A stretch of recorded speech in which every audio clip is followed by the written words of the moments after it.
C'est une collection qui est, maintenant j'en suis à mon 110e titre. Elle a commencé donc en 1992, donc ça fait 23 ans. C'est une collection qui a été, au début j'ai passé 20 ans, presque 20 ans dans le journal Astrapi, et puis après j'ai proposé cette collection à Christian et Pascal Gallimard, les éditeurs de Calligramme, et avec une 50aine de titres, voilà. Et au début, ils ont accepté, ils ont été formidables, et ils se sont donné beaucoup de mal pour que ça continue, parce qu'au début, ça marchait pas très bien. C'était une collection de thèmes difficiles, et voilà. Mais ils ont tenu le coup, et ils continuent à tenir le coup. Alors moi, je vais faire une conférence sur le vivre ensemble, en fait. Et c'est très intéressant parce que Calligramme, mon éditeur, a édité un petit catalogue qui est ça, le catalogue thématique de tous les thèmes, qui répertorie tous les thèmes de Max et Lily et qui répondent aux directives du programme de l'enseignement moral et civique de l'éducation nationale. Parler de ces 3 grands thèmes de Max et Lily qui y répondent. Le premier, c'est la culture de la sensibilité des émotions, savoir être reconnu, savoir dire ce qu'on ressent, avoir une bonne estime de soi, parce que je pense qu'il faut commencer par être bien avec soi-même pour être bien avec les autres. Par exemple, Max se trouve nul ou Max embête les filles. Vous voyez, Max embête les filles, c'est l'égalité filles-garçons, voilà. Le deuxième, ce serait la culture du droit, c'est-à-dire la formation du jugement, apprendre à penser par soi-même, apprendre les valeurs citoyennes et les règles pour bien vivre ensemble. Max et Lily se posent des questions sur Dieu, qui apprend la liberté de pensée et de conscience. Voilà. Et le troisième, c'est la culture de l'engagement et de la vie sociale, et où j'apprends aux enfants à développer la solidarité, le respect des différences, et aussi une culture de l'écologie, parce que je pense que c'est plus facile en s'identifiant à Max et Lily, qui sont des héros à la fois vulnérables et forts, et donc on arrive à interagir comme eux, en fait, avec les autres. Dans Max et Lily, j'essaye d'apprendre aux enfants à être bien en famille, à être bien à l'école et à être bien dans le sport.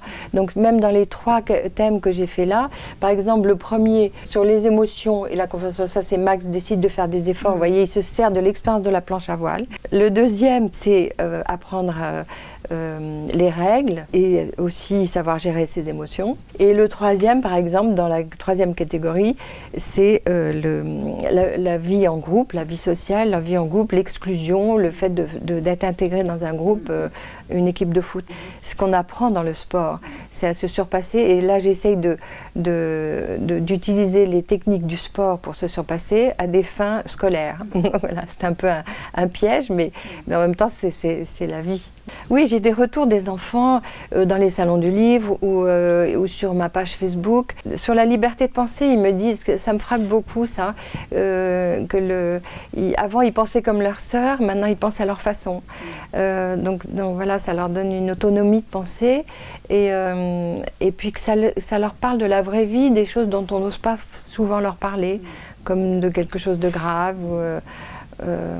Des émotions un peu difficiles, de la mort, voilà. Normalement, c'est pour les enfants de 7 à 11 ans, mais en réalité, maintenant, on les fait lire dans les maternelles, on les fait lire dans les collèges, parce qu'il y a deux ou 3 livres qui sont plus spécifiques pour les collégiens, comme le racket, la drogue ou la dépression chez un adolescent, un des derniers. Et même les parents les lisent.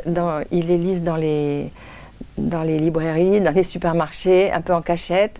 Ils les lisent souvent avant de les donner aux enfants. D'ailleurs, ça me plaît parce que moi, je suis quand même l'amie des parents. Avant, j'étais comme une maman qui avait le temps d'écrire. Maintenant, je suis un peu comme une grand-mère parce qu'il y a du temps qui est passé. Donc maintenant, je suis un peu comme une grand-mère. Je suis la grand-mère de la famille, en fait, maintenant. Avant, j'étais la copine de la mère, qui avait un peu plus de temps que la mère, pour expliquer aux enfants la vie, la vraie vie. Et puis il y a aussi une dimension dans Max et Lily qui est non seulement l'expérience vécue, mais il y a aussi la dimension de l'humour, qui est très importante quand même, parce que c'est quand même des sujets très difficiles, donc il faut que ce soit très clair, très vif, peut-être un peu insolent, et quand même il faut que les situations soient drôles.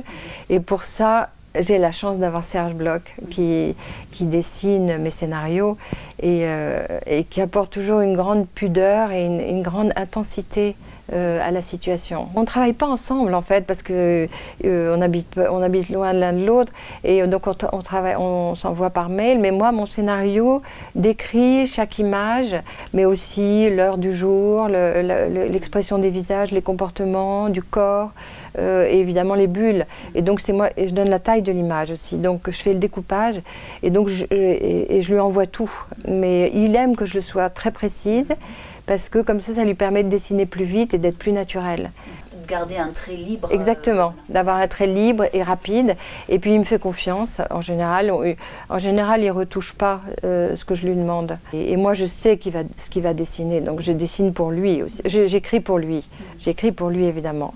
C'est mon premier lecteur en fait, voilà, et c'est vrai que j'ai toujours la même émotion quand je reçois le dessin, le crayonné, après que je lui ai envoyé mon scénario, j'ai toujours la même émotion, parce que c'est comme la maman et le papa d'un livre en fait. Il donne corps en fait à ma pensée, donc, et à mes idées, donc c'est très précieux. Surtout de ne pas avoir l'impression d'être trahi, parce qu'il fait exactement ce dont j'avais envie en fait. En fait, j'essaye de peindre l'humaine condition dont parlait Montaigne. Je crois que toute vie mérite d'être racontée, toute vie est exemplaire, comme celle de Max et Lily, qui est une vie d'enfant ordinaire dans une famille ordinaire, et qui j'espère, est universelle. C'est vrai qu'il y a une maman, Angela Bay voilée, qui est venue un jour en me disant « Moi, vous savez, Dominique, je suis exactement comme Barbara, la mère de Max et Lily. » Donc ça m'a fait plaisir parce que je me suis dit que les sentiments étaient universels. Mais c'est vrai que dans les livres de Max et Lily, j'essaye de défendre les valeurs auxquelles je crois. Parce que je suis quand même vieille maintenant, donc j'ai un peu de bouteille. Et j'essaye de défendre des valeurs de solidarité, de fraternité, de liberté de penser, d'égalité des chances, et surtout de la compréhension des êtres et des choses, et de l'humour, enfin toutes ces valeurs qui réunissent face à l'individualisme, au chacun pour soi, à l'intérêt personnel qu'on voit maintenant, et aussi à la dictature des apparences, des marques. Donc je suis un peu démodée dans ce sens-là, parce que j'essaye d'aller plutôt vers le fond, plutôt que vers la forme. C'est plus important d'aimer que d'être aimé. Et ça aussi, j'essaye de l'apprendre aux enfants, parce que je pense que être modeste et regarder les autres avec amour, je pense que ça apporte plus et on va plus loin et on est mieux dans sa peau. Voilà, donc c'est des petites valeurs que j'essaye de porter dans les livres de Max et Lily. Des grandes valeurs. Oui, des valeurs citoyennes et des valeurs d'amour aussi.